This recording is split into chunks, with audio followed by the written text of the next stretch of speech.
up, guys? It's Courtney, the Coyote of the internet, here in the Satellite Bar. And today I have Justin, the VP of Global Development, with me. Hey, Justin, how are you? Good, Courtney. How are you? Good. So tell me, how did you become a part of the Coyote family? Luck. I was in Mexico City. It was random. I was in Mexico City. I was in franchising for a long time, and I was doing a show down there, a big trade show. And this guy kept peeking around the corner of the trade show booth, and we were busy, so we're cranking along. And finally, I was like, "Hey!" And I went over and introduced myself, and it was Jeff Wiseman, the Jeff Wiseman, legal guru of Coyote Ugly. And so he was like, "You guys are crushing it. What are you doing?" And I'm like, "Who are you with?" And he said, "Coyote Ugly." And I'm like, "Coyote Ugly, Coyote Ugly?" And he was like, "Yes, can you come do that for us?"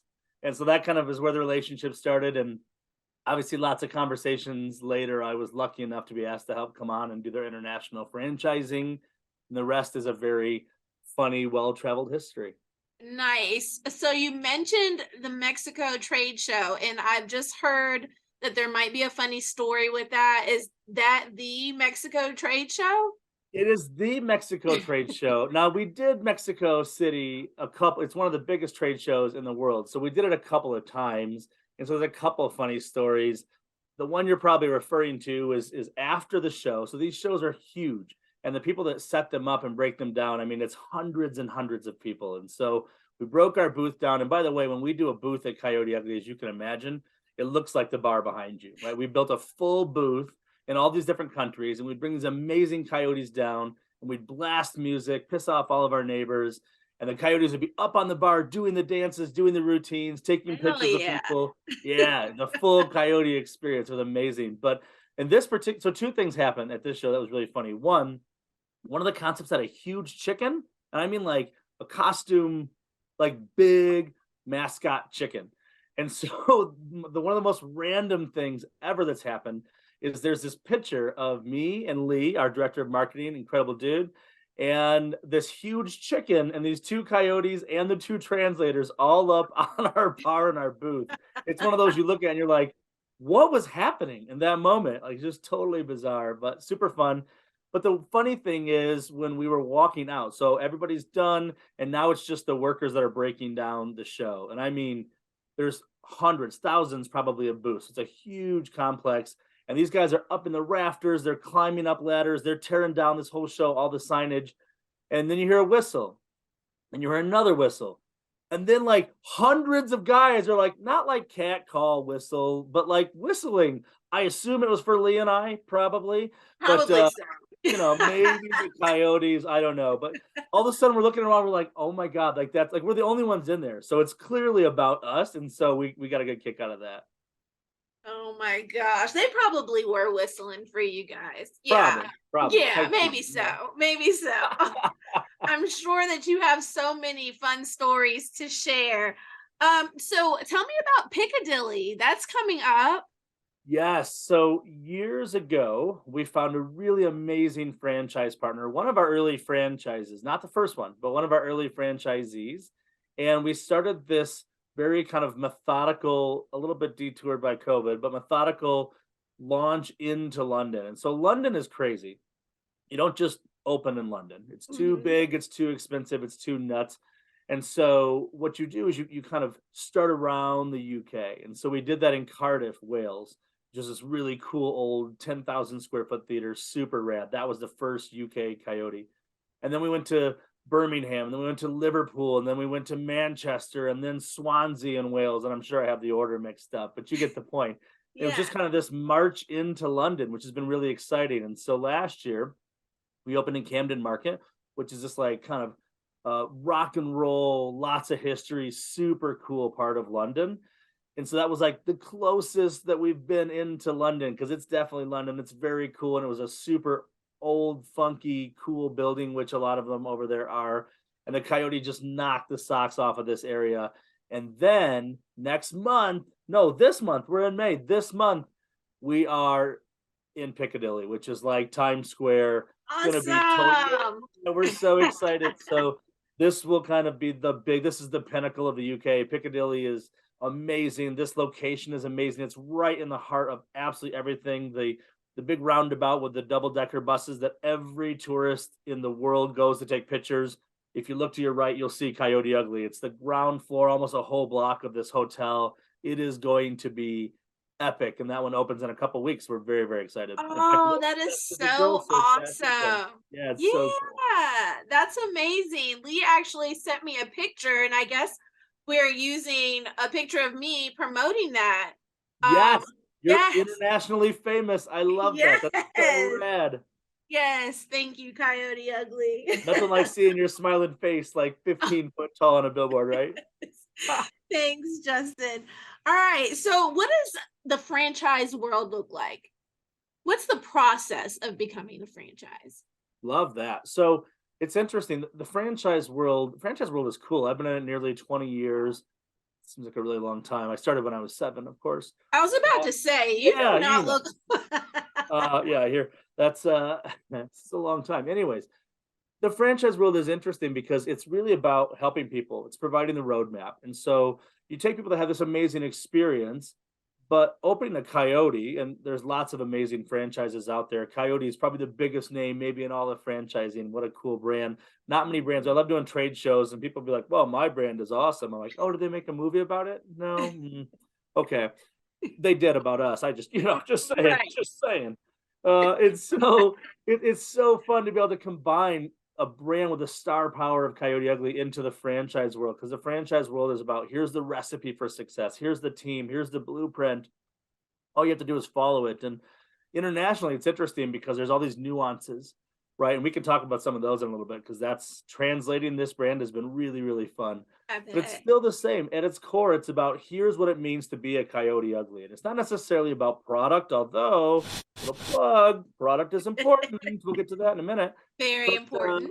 yeah, but it's about the experience, right? So when you walk into a Coyote Ugly, whether it's an old train station like in Manchester or an old theater like in Cardiff or a really cool building like the new original Coyote in New York or wherever you are, you walk in and no matter what the building looks like, as soon as you walk through those doors, you're like, yeah, I'm in a Coyote Ugly, right? The Right. experience, the feeling, the energy, the coyotes, I mean, everybody, the patrons, the females up on the bar dancing that are just there to, they came for a drink and now they're, They're on the 5 hours bar. in and they're on top of the bar. Yeah, we know what coyotes can do. Yes. That experience is hard to translate, right? And so you have to have a recipe for success. And that's really at the heart of franchising is helping people navigate the complications of a business. And this business, the bar business is complicated, especially when you start going abroad. And so being able to help provide a recipe to recreate that experience in Russia, in Japan, in the UK, in Germany, in Bishkek, Kyrgyzstan. I mean, all over the world is just really, really cool. And that's what franchising is all about. Super exciting. That's awesome. You mentioned nuances. What are some of those? Yeah, so there's some nuances in the bar, and then there's Mhm. just some nuances like when you travel too. So it's really interesting. When we went to Japan, there's a lot of conversations about the culture. The culture in Japan is so amazing and so rad, but there's definitely some cultural things that you have to be able to do, just the way you present yourself, the way you interact, the way you do business. And that was more on the non-bar side. That was more on the relationship side and the franchising, which was really, really cool to be able to help kind of come together as a company and understand what it's like to do business in a country like Japan. And then open a bar where again you walk in and you're like, yeah, still a coyote. It's so cool. I remember when we opened up in Kyrgyzstan, we talked about how to build the bar and what that looks like. And they said, well, we're along the front of the bar, you're going to have the hookah, with the hot kind of coals and then the smoking. Mhm. Well, think of like coyotes and boots swinging around and patrons up on the bar and all of these like hot burning embers. Like that doesn't make sense. And they were like, can't have a bar without it. Okay, so how do we build a bar where you can have hookah along the front and the coyote show up there? And then where do patrons get up? It's just those kind of translations. Some Mhm. countries, UK, you have to have food. You really need to have food, some kind of food. We Mhm. don't do that much here in the US. So being able to translate and make sure that it's true to who we are and what are the non-negotiables that we absolutely won't change, but then what can we do to culturally adapt to the market we're going into? Really fantastic. Wow. Well, you guys do an awesome job at that. Thanks. I'm sure it's thanks to you joining the team. And how long have you been with Coyote? A long time. That Mexico trade show was, gosh, 8 years ago, maybe. I don't even know. I've lost track. It's so fun that you just kind of time flies when you're having fun, right? Somebody said, "Oh, yeah, that Absolutely. 8 years ago," and I'm like, "What? No way. We've not even been doing this long." But we have. Yes, the Coyote Ugly family is a great family to be in. Amazing, amazing. What an incredible group of people, and everybody experts in their own right. Our corporate team with Lizzie and Tommy and Chantel on the kind of the operational side, and Lee on the marketing side, the legend that is Liliana and Jeff, and I mean Yes, the list goes on and on. Our team is just absolutely incredible. absolutely. I couldn't agree with you more. So, if someone wanted to get a franchise, what would they need to do? They would need to be awesome. That's number one. They Number would need to be able to enjoy a good bourbon in the middle of an interview. That's important. cheers. Yep. Cheers. Cheers to that. And really, it's about making sure that's a good cultural fit, right? You have to appreciate who we are and what we do and why we do the things that we do. That's really, really important. Also, running a bar is hard. And so, especially as we go into new markets, new cities, or new countries, there has to be some local knowledge, right? Somebody who has never run a bar before, has never interacted with police and security and all the different things that we do to make our bars successful, probably not a good fit for us. But somebody who understands hospitality, customer experience, has run bars or restaurants or hotels before, really an opportunity for them to expand and kind of rise to the top immediately with one of the biggest brands in the game. Yeah, nice. Nice. So, what are your top five cities that you would like to see a Coyote Ugly in? Oh man. I have a globe in my office and I literally sometimes like when I'm on a call, just spin the globe and be like, yeah, let's go there. And I remember when we first started this, we were doing some stuff domestically, and I asked Lil where domestically I could franchise. And she said, "Dude, do the world." And I'm like, "No, no, no, I'll do that too, but like we're here." And she said, "Dude, do the world." And so my initial years here were so focused on taking us places like Japan and the UK and Kyrgyzstan and working with our group to expand in Germany and things like that, that you kind of get a huge appetite, right? All of a sudden, you're like, the world is a really big place, and you kind of go, "It was so fun to be in Tokyo. Like, what would Hong Kong be like? That would be amazing." And you kind of go, "Well, if we go to Hong Kong, we should probably go to Bangkok. If you're in Bangkok, like, let's do Sydney. And if you're in Sydney, let's rock out in New Zealand. In New Zealand, you think, oh, let's go back to Amsterdam will be fun. And in Amsterdam, you're like, you know what? Prague is super cool. It's too hard to answer that question. And that's abroad. I mean, there's just cities all over the world. We're not even talking about Central South America in which we would do all of them, or Mexico.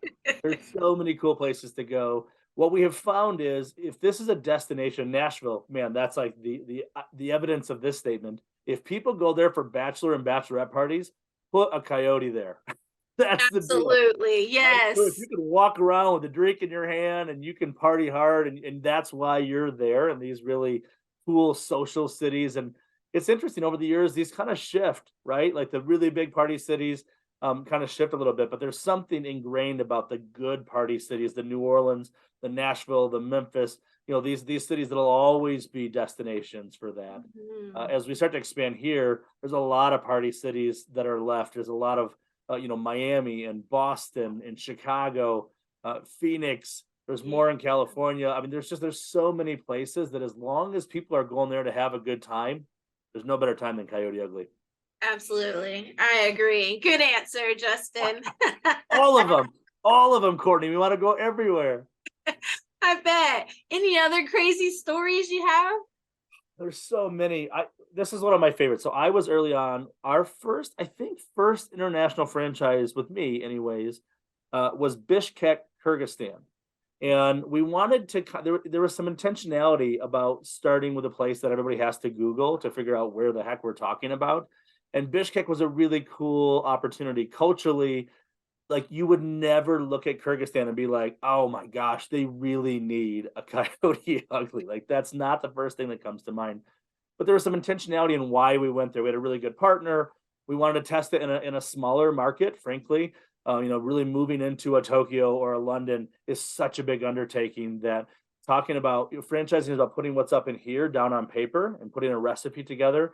You can't just go, well, we know everything. You have to translate that to operations manuals And so, anyways, we started in Bishkek, Kyrgyzstan, which is a fascinating country, like really cool country, very, very different culturally than us.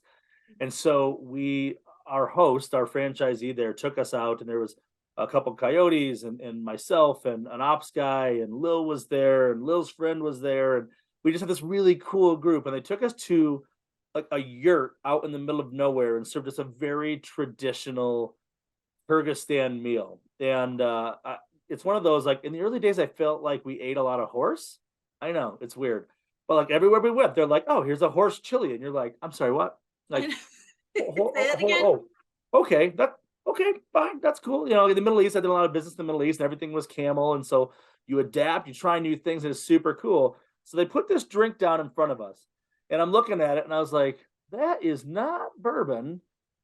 Okay, traditional drink. And so I say to myself, because I have a really hard time keeping my mouth shut and forgetting that I'm kind of the new guy, and I'm in a room with coyotes, and I was like, let's have a chugging contest.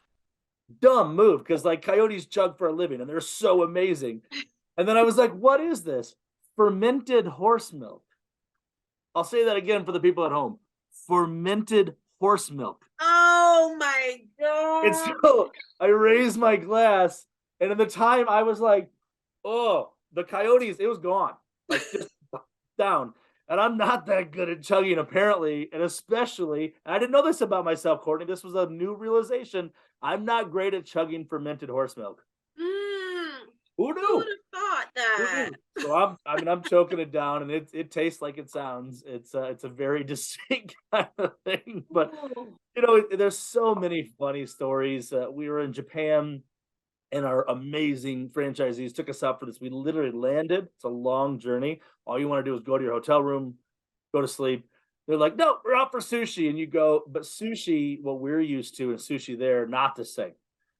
We actually learned later, we went to one of the only, I think, Michelin star rated sushi place, Euro, in Tokyo. It was totally an incredible experience. It was Liliana and Jeff. And it was just, you don't get to order. Like you sit down and keep your mouth shut, and then they just keep bringing out sushi until you literally can't move. It was such a cool experience. But in Wow. Fukuoka, we land, they take us to our hotel, we drop our bags, say we'll pick you up in 5 minutes.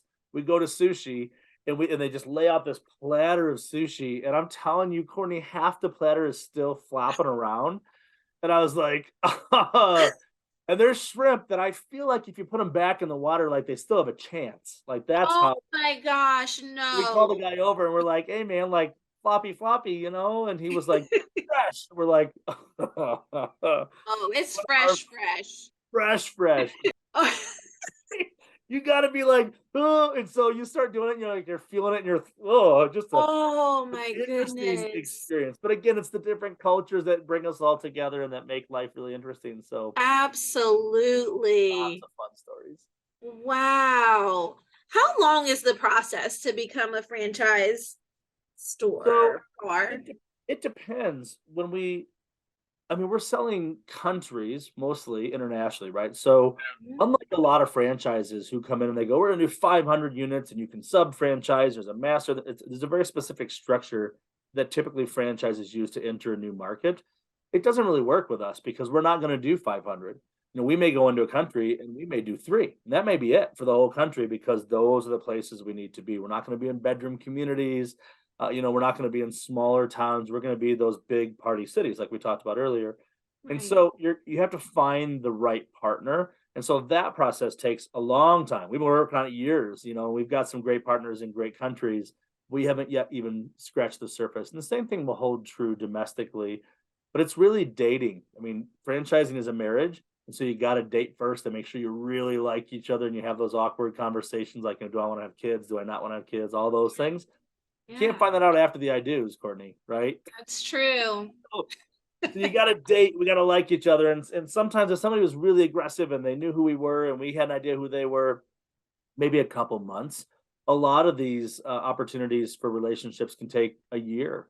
And it's really just Mm, about making sure that everybody's safe, making sure that we're finding the right cultural fit that's going to be a good steward of our brand, that they have the experience and the capital to be safe. mhm, Nothing worse than like having a sign go up and then a sign go down, mhm. right? We want to make Yeah, sure when we open, we are an iconic landmark for that city for many, many years to come. And that's takes a lot of very careful consideration. Yeah. Wow. So for instance, Piccadilly, how long has that been in the works? I think honestly, years and years and years ago when we opened Cardiff, Steve said, we'll get to London, and I mean, it's been years of like, you see, like on Facebook, the Steve is traveling to London. And it's just about because even there, like London is such a huge undertaking. You have to make sure that you have the right spot and the right market and the right partners, and everything has to be just so for it to happen. And you know, you can't force it. I mean, it almost has to happen authentically, and that just takes time. In this case, I mean, we've been talking about London for many, many years, but not specifically this location. And in Piccadilly, the cool thing is you have to have a license, obviously, to sell liquor. Hmm. UK laws are very, very different. And when Liliana was over there for the other opening, we had this big court hearing, and I wasn't there, so I won't speak a lot about it. But what I know is that this area of Piccadilly had not granted a license. I think it was a 3 a.m. license to be able to stay open very, very late in like 27 years or something, like a long time. There hasn't been a new license. Now people buy licenses and transfer licenses and things come and go, but just to go to the magistrate and the court system there and apply for a license with the support of the police and the town and the city and all the different people you have the support of hadn't happened.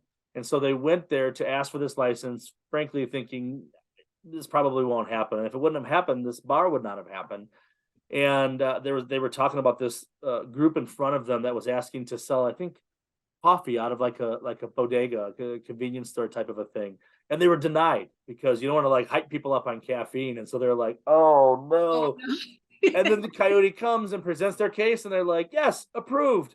Like first new license in all these decades. It's really, really cool. Wow. So I think it was written in the stars. It had to happen. It's supposed to happen right now. It's supposed to happen at this place. And gosh, as we're a couple of weeks away, with I think Lil hired 64 Coyotes in London last weekend. We'd be ready to Yes, rock and yes. roll. They're still swinging hammers. There's a ways to go, but can't wait to see Oh, what and happens that there. happened because of Lil. She's such a badass. I know. Like Everything she's happened because of Lil. because of Lil. Yes, she's such a badass. She's so Everything happened awesome. because of Lil. There's some, I mean, people. Lil's famous, right? I mean, she's my only friend that they've made a movie about. I know nobody else that they've made a movie about. And so it's so fun traveling with her.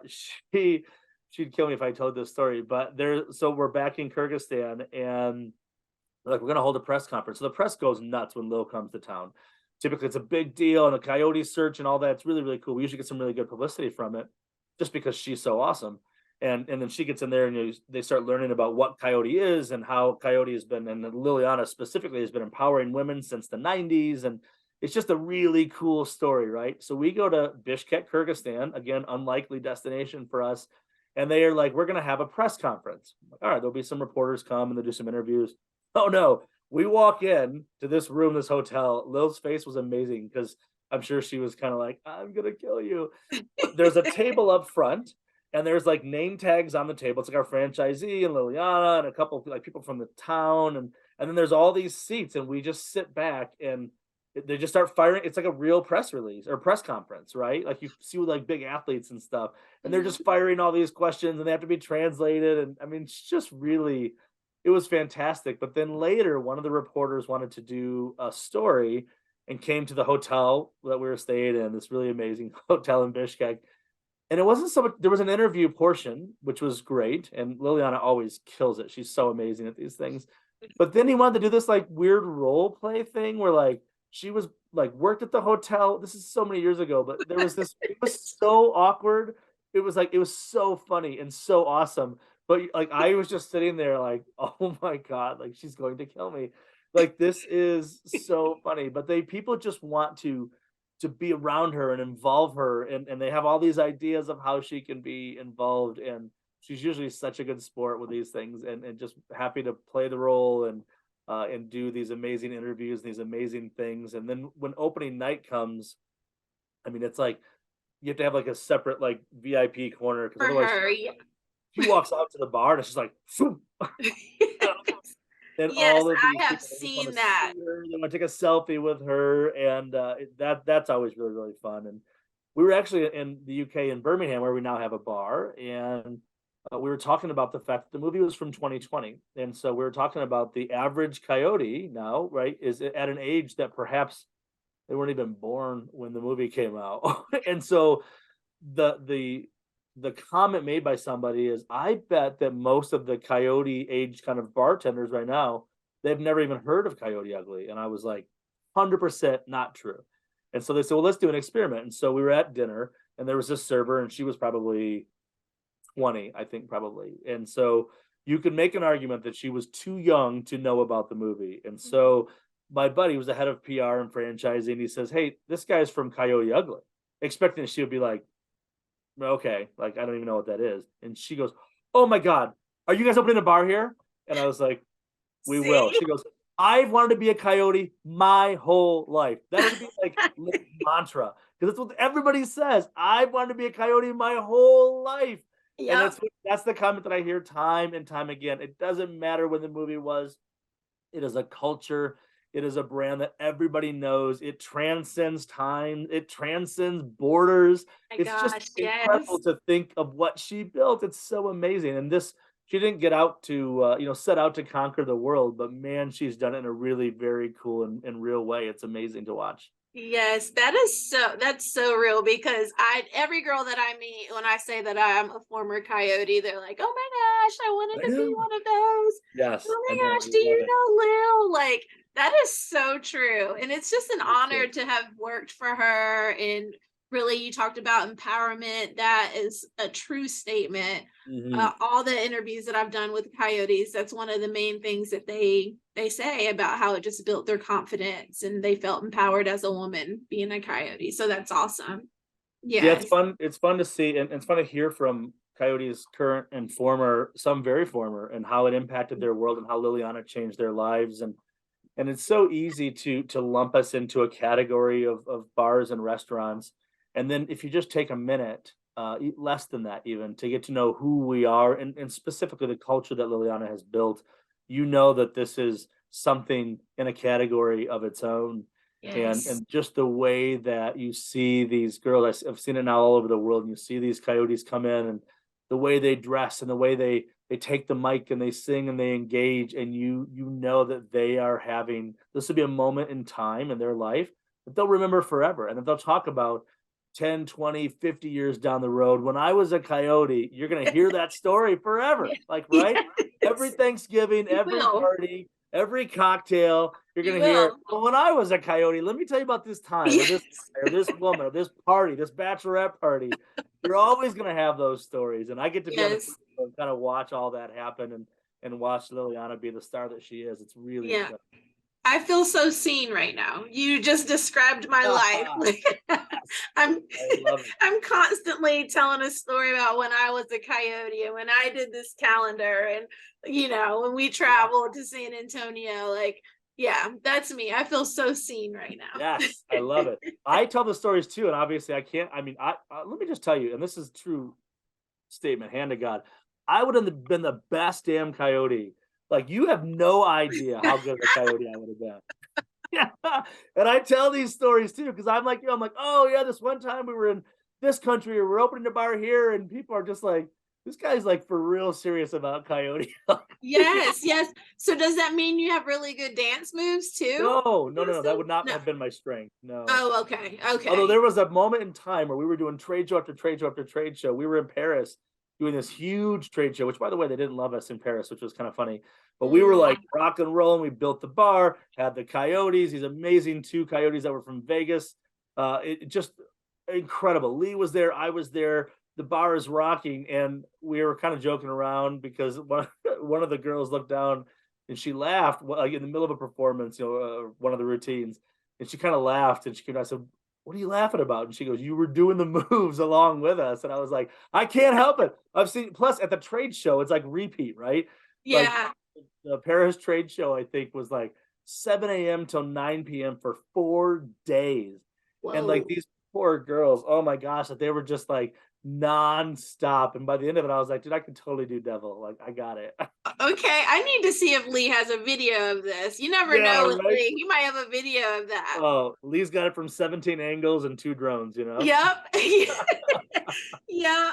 Well, Justin, we are running out of time. Thank you so much for joining me today. I Thank really you for enjoyed having me. getting What to a know fun thing. you. Yeah, likewise. What a great opportunity. Thank you so much. Thanks and cheers. Hope to see you soon. Yes, cheers.